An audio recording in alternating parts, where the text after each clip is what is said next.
What if it was impossible to go a day in your city without encountering Jesus through his people on mission everywhere, every day?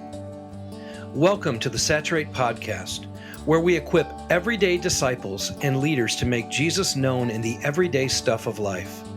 We'll share real stories and practical tools to equip you as you live as God's people, where you live, work, learn, and play. We're so glad you're here. Hi, I'm Jeff Vanderstelt, Executive Director of Saturate. We're in a series right now on disciple-making pathways, and we're trying to encourage you to think through your entire process of making a disciple, from someone who's brand new in the faith all the way growing up to be a spiritual parent themselves. And so the stage we're in now is the last two stages of spiritual parent and spiritual grandparent. Now, whether you lead a church or leading a group, or simply want to personally grow as a disciple of Jesus, our hope through this podcast and all the resources we provide is to help you live out a life as a disciple of Jesus who makes disciples everywhere and every day.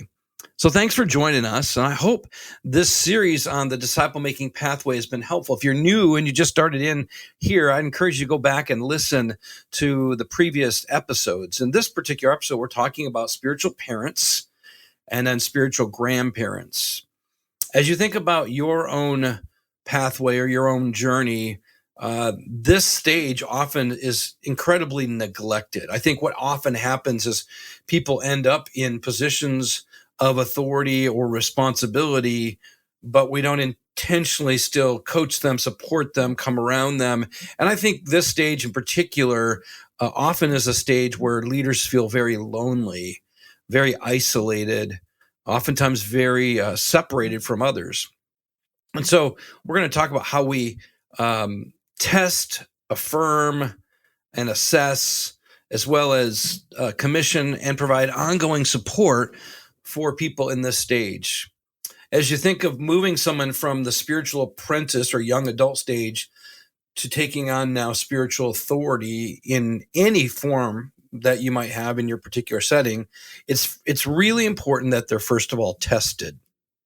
That really is what we're hoping we do in the spiritual young adult apprentice stage. But I think it often gets neglected as people step into a leadership role. And so whether that's a small group leader and they need to be tested by being an apprentice, or that's a deacon or an elder, I encourage you to heed Paul's words to Timothy when he says, be slow to lay on hands, be slow to commission people into leadership. He specifically is, in this case, speaking about elders, but I think it's an important instruction for all leaders. He says, some people's sin or brokenness, it goes before them. You see it, it's obvious, it shows up pretty quickly, but there's other times it shows up later. And so this period of testing is important because it allows us to put them in a place where the kinds of activities and behaviors that they would have responsibility for as a spiritual leader, a spiritual parent, will only show up sometimes through the actual work of leadership. And I know over the years, I have been quick to lay hands on leaders and have regretted it. I think in some cases I put more confidence in competency over character. And a lot of times competency can overshadow character. It can be impressive. It can be, it can get things done. It can do things well. And I know for me personally, that's been a shortcoming in my life, that I've looked at, first of all, performance more than I did the heart and the character of a person. And it's caused problems in the past as we've had to deal with character flaws that come out later that oftentimes are very damaging, because people put a lot of trust in these leaders because of their competency, but then their lack of character comes around later and hurts people significantly. So I want to encourage you to take this very seriously as you think about the development of people. For instance, now when I coach people about appointing new elders, I encourage them to have a season where someone's serving as an elder but not formally appointed. They're a part of the team. They're part of the processes of meetings. They're giving leadership where needed, but we haven't formally appointed them. And that might be a 6 months process or even a year-long process, depending on what you believe is needed. But I encourage you to think through some kind of a testing process. If it's for a group leader, I think the apprenticeship stage is probably sufficient to have them apprenticing under another leader and being given the opportunity to make mistakes, to practice in community what they are expected to do in leadership. So just think through a proper testing process that gives enough time to observe a person in their context and in that role before formally appointing them. Then I think part of that testing includes clear assessment. And we recommend that you assess head, heart, and hands. So in my previous church that I was leading, we made sure that they had a knowledge of the basic doctrines that we needed if they were, especially if they were an elder. If they were a group leader, we still wanted them to have an awareness of them, an ability to articulate and even clarify what we believe and why we believe it as a church. In our case, we also had to make sure that maybe some hot topic items that particularly were situational in our context that we would need to address, that they were prepared for that. So we want to make sure they've got good head knowledge. They know their Bible. They know how to use the Word. Take someone through the Scriptures. Like I said, know the key and core doctrines. Whatever role they're playing, they need to understand the nature of that role, and so make sure they've got the knowledge base. So what do they know to be able to do their role? And it's important that you clarify what you expect someone to know in the leadership role that they have. The second is their heart, and this isn't in order of importance. It's just the head, heart, hands is a great way to remember this. This is where we're testing their character, and this at this point, at least in my experience, I'm looking for emotional awareness and emotional health. So there's both I know what's going on in my own story. They've probably done significant story work in terms of their family of origin, what shaped them, what's hurt them, what maybe they still might need to experience some healing from.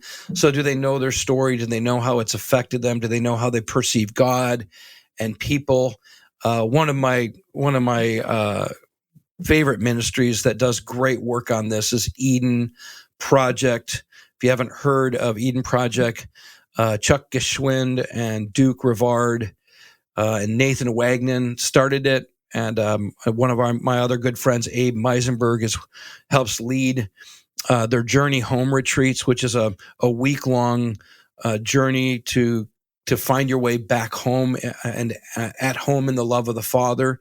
I think they do great work. Tin Man also is a ministry that I've worked with for quite some time. Saturate also does now leader health coaching, and Abe Meisenberg is a part of that with us. He does wonderful work, especially around helping you work through your story and how that story affects how you interact with God and people. And so if you haven't done that, I highly recommend it. If you don't have something for your leaders to do some basic story work, I think it's absolutely imperative that you get that in place. And not only story work so that I'm emotionally aware, but then we want to encourage you to do emotional health work where you're actually getting healthy emotionally. And we've got other podcasts we've done on that if you want to look those up. But I can't encourage you enough to make sure leaders have not only done their story work, but are also aware of how they're emotionally present with themselves, with God, with others. The Psalms are such a great tool for us to learn how to give voice to our heart. So if you haven't taught people how to write their own psalms, we've got a tool for that at saturatetheworld.com, and how to write your own psalm that Abe Meisenberg developed for us. If you don't presently have practice of doing check-ins, Eden Project has developed their triads. You can look that up at Eden Project. And they're getting started all over the place. A lot of our churches develop this through our DNA groups. So I highly encourage that these leaders have done their work. They know their story. They're emotionally present and growing in emotional health. And part of the thing about characters we're looking for, do they demonstrate the fruit of the Spirit? We know that if they're practicing abiding in Christ, then what will come out of them will be the fruit of Jesus, which is the fruit of the Spirit. And so are we seeing the fruit of the Spirit? Sadly, a lot of us look at the fruit of ministry and we look at, how is this person impacting people? And I think that's important. That's good. But a lot of times I don't think we test enough to see up close and personal, what's their relational health with people when they're in relationship, not just when they're, preaching or teaching or leading, but when they're relating. And so that's why the testing period is really important, because that's where we observe character, is over months and months and even years of interaction with people.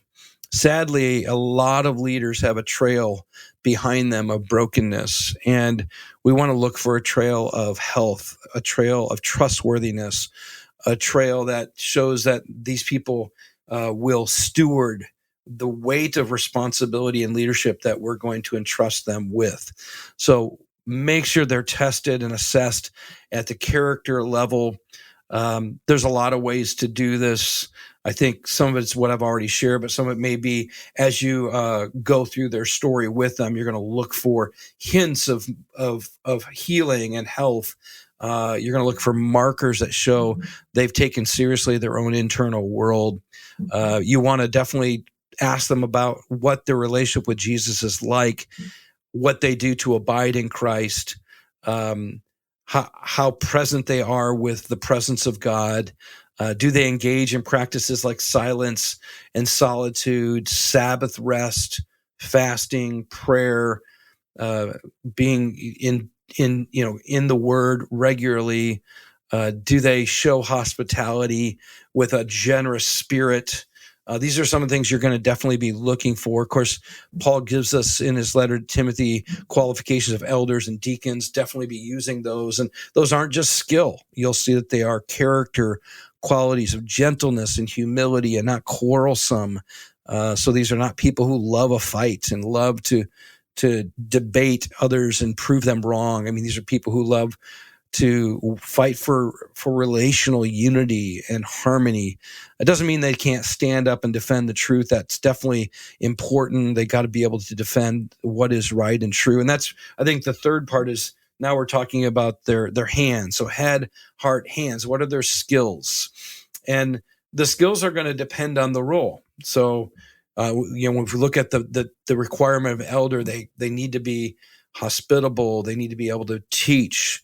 They need to be able to refute false doctrine and uphold what is true. They need to be able to lead a home, manage things. So these are skills that we're looking for. So you're going to want to be really clear. And I would encourage you, whatever role you have, whether it's a elder, deacon, missional community leader, small group leader, a teacher in a classroom, whatever it may be, make sure you're clear about what skills you believe they need to have. And this probably is going to connect also with gifts, because certain roles require certain gifts. And so you're going to want to make sure we're clear, what kinds of gifts do we think are needed to do this particular kind of work? And so head, heart, hands, knowledge, character, and skills. Make sure you assess for all of that. And some of that will be through the testing phase. Some of that will be through formal interview and observation. Whenever we would appoint a new leader, we made sure they shared their whole story, and we would often have a checklist of all the things we're looking for in their life as they're telling their story. And a lot of times the the knowledge, the character, and the skills would all show up as they're telling their story. And we would just have a checklist of all the things we're listening for. And if we didn't hear some of them, then we would go back and say, can I ask a little bit now about how you abide in Christ? And so if they didn't talk about how they daily abide in Christ, we would go back and ask that question. So I encourage people when they're doing this assessment process to use their story, have them tell their story, to probably help you check off a lot of the boxes that you're listening for, and then go back and hone in on anything that was maybe missed or wasn't clarified, and make sure you have a thorough assessment process. After that, what we're looking for is, will others actually follow them? When we would in Soma, back in Tacoma, the first church that I planted, when we would raise up future missional community leaders, and that was probably the prime leadership role that we were developing the most in that context. When we would raise up missional community leaders, they would apprentice, they would be tested, they would be assessed. We had a whole process of assessment. And then one of the things we would do is we'd encourage them to identify the who and the what, which, by the way, that's another important thing to be able to do with leaders, is who are they called to and what are they going to do with those people, and when do they think they might begin that? So this discernment ability or discernment process. And so we would encourage them, who is the people that you believe God is calling you to reach? It might be a neighborhood, it might be a network of relationships, but who do you believe it is? What do you think you're going to do in that particular situation to lead them to faith, develop them in the process of becoming a disciple who makes disciples? In other words, what is going to be your unique disciple-making pathway in that context? But then once they got clear on that, and by the way, I'd encourage you, if you're going to send someone to be a leader of something, make sure they can articulate who it is they're going to lead, how they're going to lead them, what part of the pathway they believe they're playing, or how they're going to, basically build the pathway in their context. But then we would encourage them, especially if it was a group leader or missional community leader, we'd encourage them to recruit people to join them as they start a new group. And we'd say, you can, if it was my missional community, I'd say, you're welcome to recruit anybody from our missional community. You're welcome to recruit people from the larger body of Soma. And we'd usually say, take a month or so and just meet with people and cast the vision for what you're going to do, call them to consider joining you in it. And a real sign, especially of a missional community leader or a group leader, a real sign that they are ready to lead is that people are willing to follow.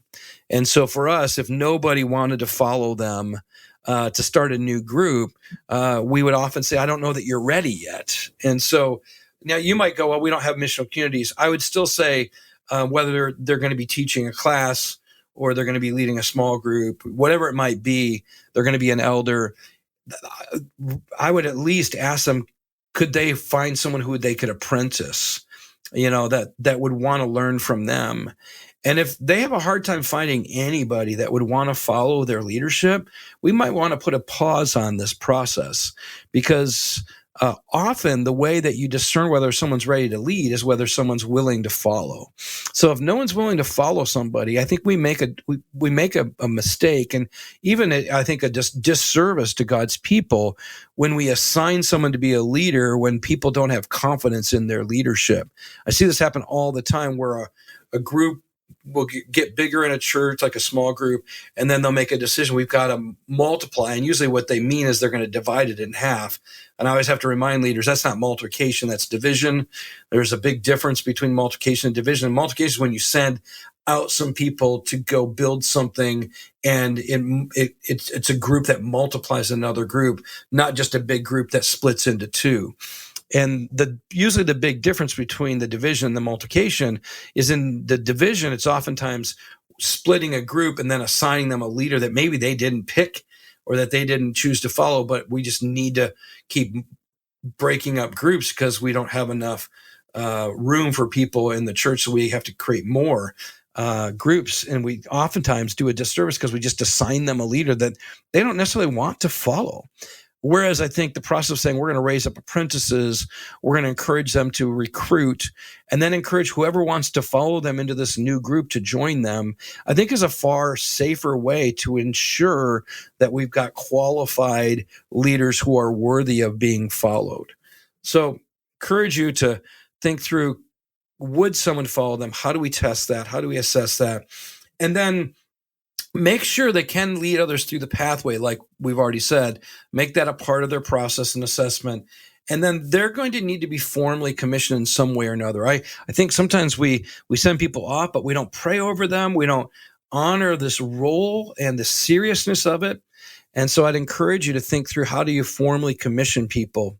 Years ago, I had a gentleman come up to me when I was leading Doxa Church, and he was very respectful and honoring of my leadership, and was a friend of mine. And he said, "Jeff, I hear you all the time say that all of us are ministers of the gospel. Every one of us is being sent to be a missionary, but I only see you commission from the stage elders, deacons, and missional community leaders. I haven't seen you commission anybody else, like teachers in the classroom here at Doxa, or teachers in the classroom in schools in our city. I haven't seen you commission business leaders who are ready to see business as mission. I haven't seen you commission social workers who are definitely on mission in those situations." And I realized that he was holding me to account to something I believed deeply in my heart, but my practices weren't showing that I believed it. He wasn't seeing us commission those people. And so, and therefore, I think as a result, we also weren't intentionally training those people, because once you put commissioning in the part of a process, you usually make sure that you prepared them well before you commission them, before you lay hands on them. And so he not only called out a practice that we were lacking, and that we weren't commissioning people publicly for all these other significant roles, spiritual leadership roles in our city, but we also didn't have a process. We weren't actually intentionally training people for those places in the city as well. And so I think it revealed a gap in our disciple-making pathway, that we were really primarily raising up leaders for just a few places in the church, and not in all of the places in society that I think need spiritual leadership. So this process of formally commissioning forces you to ask, who are we commissioning? How are we preparing them for this?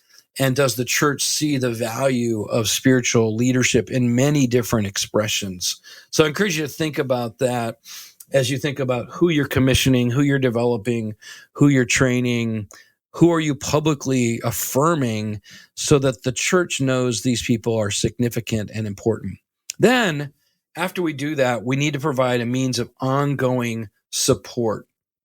And I think there's kind of three ways that we need to think about, how do we support spiritual parents. And this is now from the perspective of like a grandparent. So when we think about spiritual grandparents, they're the ones in a sense who are helping spiritual parents build pathways, implement strategies, oversee groups of believers, and helping believers reach non-Christians. And so the spiritual grandparent is providing this ongoing support. And I think it shows up in three different ways. I think there is going to be ongoing coaching. You think about like when Janie and I had our first born Haley come into our life, we needed older people to coach us. We needed grandpa and grandma on both sides. We wanted to lean into their wisdom and their support, and not just them, but other older couples who could also encourage us in light of their own experience of raising children.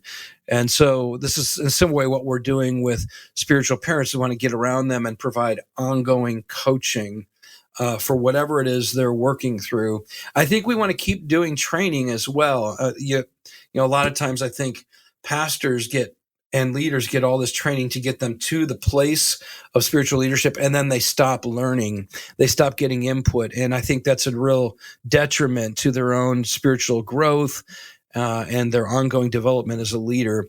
And so those of us who are in spiritual grandparent positions, we want to make sure they're getting ongoing coaching. So we're helping them problem solve real-time situations that they're going through, and an ongoing training for areas of development that they might need. Now, what I encourage you to do is sometimes put those two together. So at Doxa, the first, believe it might have been the first or second Sunday of every month, after our Sunday gathering, we provided a meal for all of our leaders, and we had actual coaches who would operate in a lot of ways like spiritual grandparents, who would meet with a handful of leaders. And they might be missional community leaders, they might be children's ministry leaders, they might be music leaders, a variety of things. But like, make sure there's a coach overseeing a group of leaders.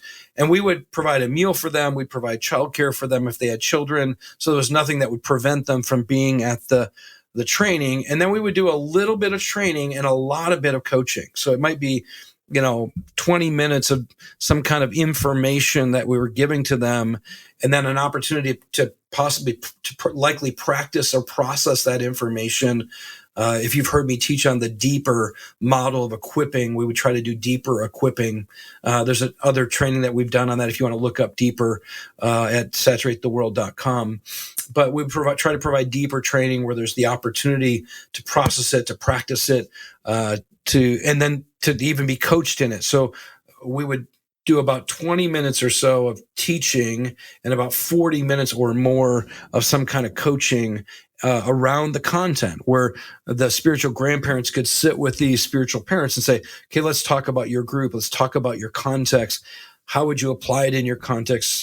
What do you need help with in your context? And it might be an application of the actual teaching we just did, or it might just be a real-time situation or problem they were walking through. And so we did that once a month so that our spiritual parents were getting ongoing training, ongoing coaching, at least once a month in that more formal setting.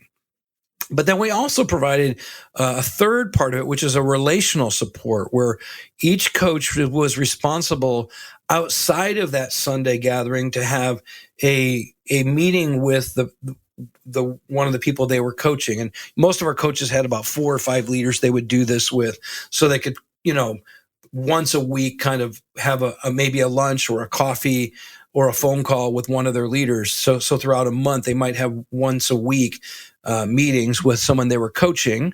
It could be before or after a Sunday gathering, even around coffee, but just, how are you doing? How can I pray for you? How can I support you? What do you personally need? So the once a month training and coaching might be more skill-based, situational-based around the people they were leading.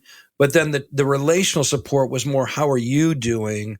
What's going on in your life? So they were getting both relational support and ongoing training and coaching. And we felt like that was a real good balance of the two. And then we encouraged our coaches, if they were coaching someone like a missional community leader, a small group leader, that once a quarter they would visit their group or the ministry that they were giving leadership to, so they could watch them in real time and see how people respond to their leadership, and just be able to have a real presence in whatever that leader was leading.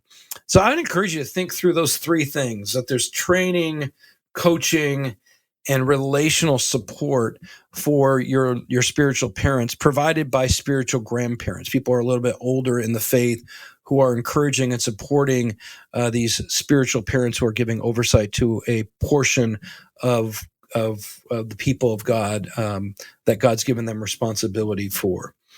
Now, I just wanted to end with a story about someone who I'm very impressed with, who is a spiritual grandparent, and God's given me the joy of getting to pour into this man's life and his wife for many, many years. Their names are Jeff and Karen Wall. Jeff and Karen Wall have been with me since I started church planting back in 2003. Jeff is an elder at Soma Federal Way. They together are spiritual grandparents. They are just one of the best examples I can think of people who are living this out in real time. They've gone through all the training over and over and over again, and they're just ongoing learners. They are experts at hospitality. I mean, they set the bar for it, frankly. Their character is just incredible. These are people I would call anybody to follow. Just wonderful, wonderful people. And years ago, they had the joy of doing like a reverse tie, a reverse Christmas gift type of thing. Instead of putting money into Christmas gifts, they put money into putting a well in Sierra Leone. And over time, they and their missionary community witnessed a church getting started in Sierra Leone. Jeff gave ongoing training and coaching to these leaders as they start church. And there's been several churches planted, so multi-generational now. And Jeff, for years, has consistently met over Zoom with these leaders to keep encouraging them, to coach them, to train them, to provide relational support for them.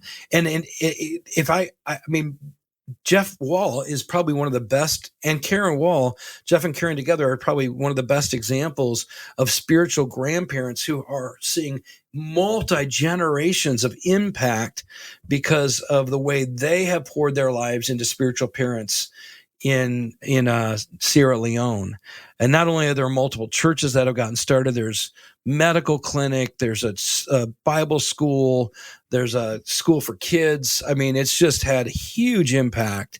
And I sit back and just go, Lord, I get to be a part of that too, even though I didn't do any of it. But I got to pour into Jeff and Karen. They got to pour into leaders in Sierra Leone, who poured into leaders, who poured into leaders, who poured into leaders.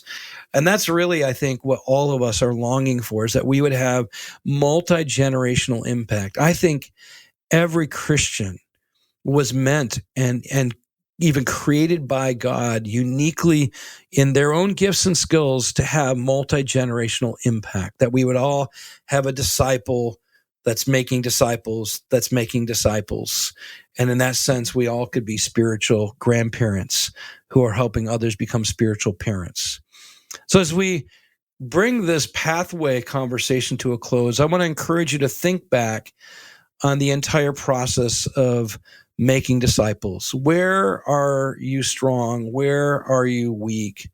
Where do you see the strategies in place? Where do you see gaps? Moving people from spiritually unborn to spiritual infants, establishing them in the faith, to spiritual children who are being taught to obey Jesus's commands and love one another and practice the one another's, taking responsibility for the family and their own spiritual development, and then moving to being a spiritual young adult who's apprenticing to be a spiritual parent, that we're training, we're equipping on the job, high-level mentoring, helping them understand their unique call, their unique gifts and unique kingdom assignment, and then preparing them to be spiritual parents who we provide ongoing support, training, coaching for. Where are you at in that process personally? As if you're giving leadership to that process, what's strong, what's weak, what are the gaps? Encourage you even go back and listen again if you need to think through building your own disciple-making pathway. And if you need help, this is one of the things that we are now doing more than ever. It's the thing I give most of my time to, is helping lead the disciple-making lab, where people can look at their church context or ministry context, and we can guide them in building a thorough, complete disciple-making pathway that fits your calling, your context, your unique situation. So if that's something we can help you with, please reach out to us at saturatetheworld.com. You can actually just email hello@saturatetheworld.com if you want next steps. I'm about to go into video studio in a few weeks to capture content that's going to be accompanied with a book that we're providing, so that we can uniquely guide you through that process. If you're not able to join our 10-month in-person journey, it's another way we're going to be able to coach you through building that. So stay tuned. You'll hear more about that. We just want to do everything we can to make sure the context you're in and the ministry you're a part of is the most effective disciple-making ministry it could be. So please reach out if we can serve you in any way. Once again, happy Thanksgiving if you're in the United States. Just encourage you to give thanks for all God's done. And stay tuned. We've got more coming. It's good being with you. I pray God blesses you richly with wisdom as you think about your context and how you make disciples who make disciples who make disciples where God sends you. I also want to let you know that we want to bless you this season around Thanksgiving. We'd love to gift you as just a way to say thank you for all you do in your context. We want to gift you with a 50% off our annual Saturate membership.